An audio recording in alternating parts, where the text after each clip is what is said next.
meus amigos, o programa Mercado e Ação está de volta. Relembrando que todas as terças-feiras, às 22 horas e 30 minutos, com reprise aos sábados, às 8 da manhã, nós estamos aqui.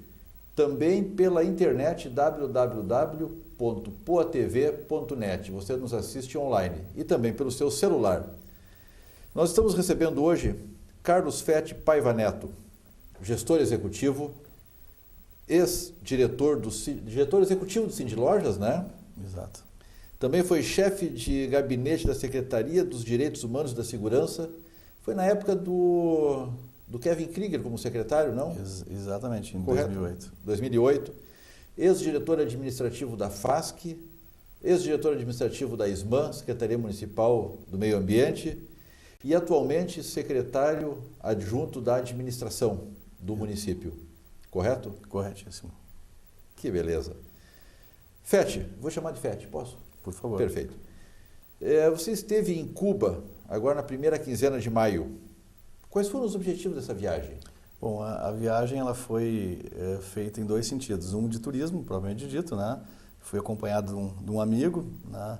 E por outro lado também, com vistas até um aprofundamento e aperfeiçoamento até cultural de um país que tem toda uma dimensão de comentários e tudo. Então, eu fui com o propósito também de fazer um pouco de uma avaliação própria, né? Uma avaliação daquele país. Isso é interessante. Cuba está numa transição econômica, social e política. Exatamente. É perceptível a transição lá ou ainda não se sente o cheiro da liberdade? Cuba é um país que tem uma natureza maravilhosa, assim, né, em termos gerais, mas tem realmente alguns traços de um retrocesso, até a gente pode dizer, em relação a algumas questões de meios, né? Mas é perceptível a tendência de evolução e com abertura. Nós tivemos algumas demonstrações fáticas disso, quer dizer, até o mês de março desse ano, Sim. A informação que se tem é que nenhum cubano saía praticamente, a não ser com autorizações especiais para esporte, enfim, alguma atividade finalística.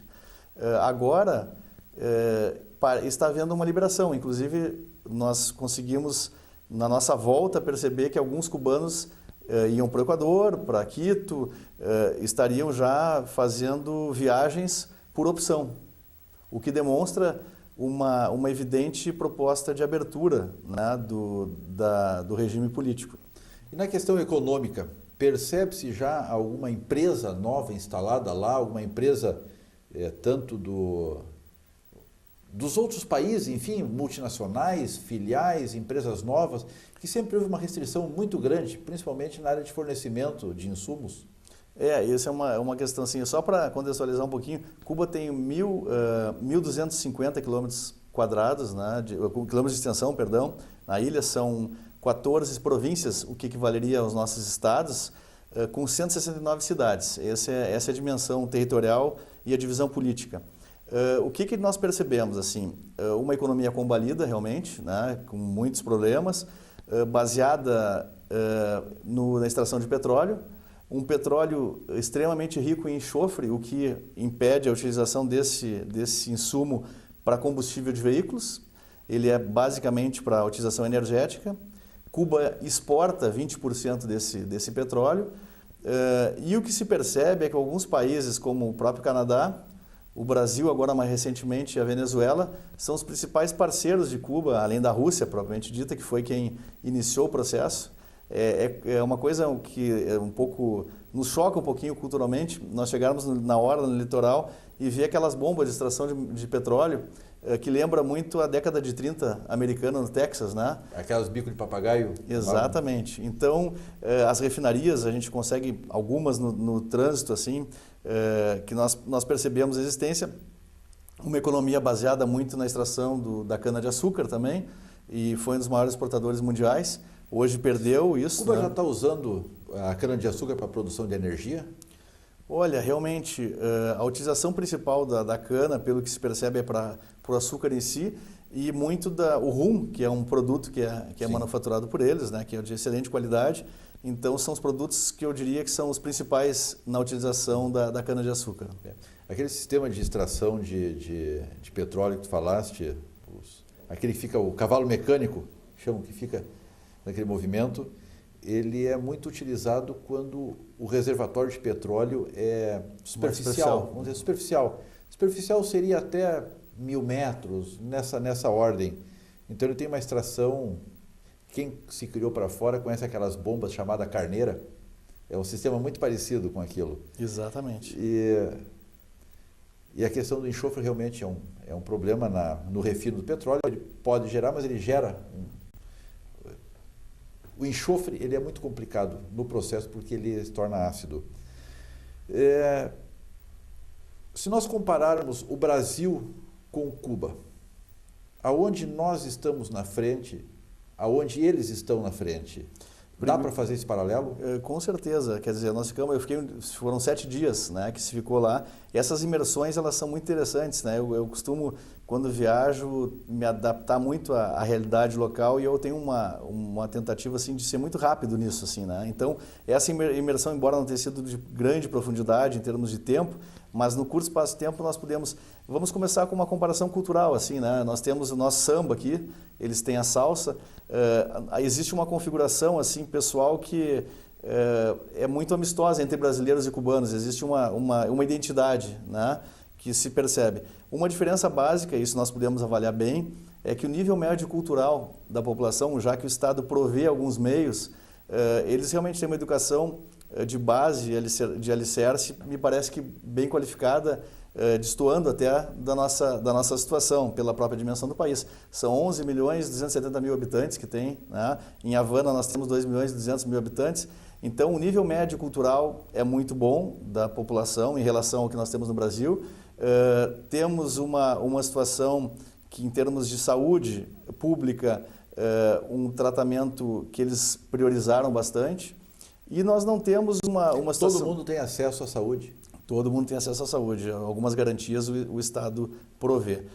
Alimentação também, nós não temos uma situação de falta absoluta, quer dizer, nós temos uma situação meio de ração que eles recebem, né? O Estado garante esse provimento básico mínimo.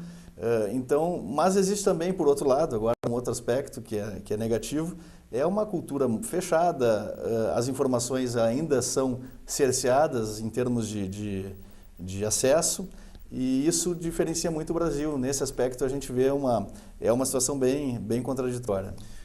Fete, onde foi possível enxergar a viabilidade para negócios, principalmente no Brasil? Porque nós estamos importando médicos. Sim. Estamos exportando o quê? Que negócios tu pode perceber que são possíveis? Bem, em relação à economia cubana, o que se percebe é que ela parece que parou um pouco no tempo algumas coisas, né? Embora exista uma predisposição, e creio que o presidente Raul aí na sua orientação, diferentemente do que se tinha com Fidel, tem uma preocupação em promover uma abertura absolutamente indispensável até para salvaguardar a situação econômica do país, né? Então, percebe-se, eu creio que nós teríamos assim algumas possibilidades. O país é muito carente de todas as coisas, né? Então, o que se tem no Brasil a ofertar, seguramente o mercado lá seria aconchegante a isso, né? Legal. Vai voltar a Cuba?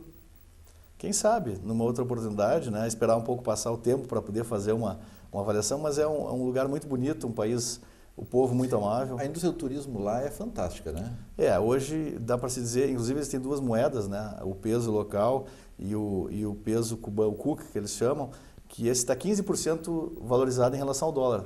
E a moeda local está 24 vezes menos valorizada que esse outro peso. Então, é uma situação bem distinta. Essas moedas se usam em que circunstâncias?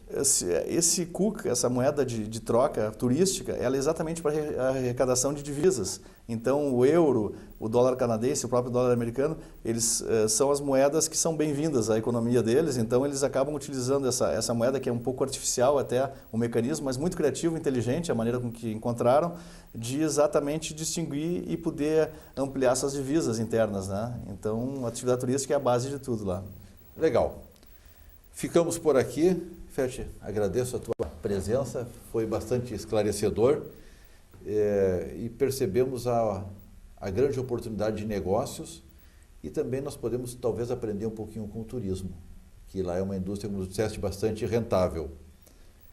Retornamos semana que vem.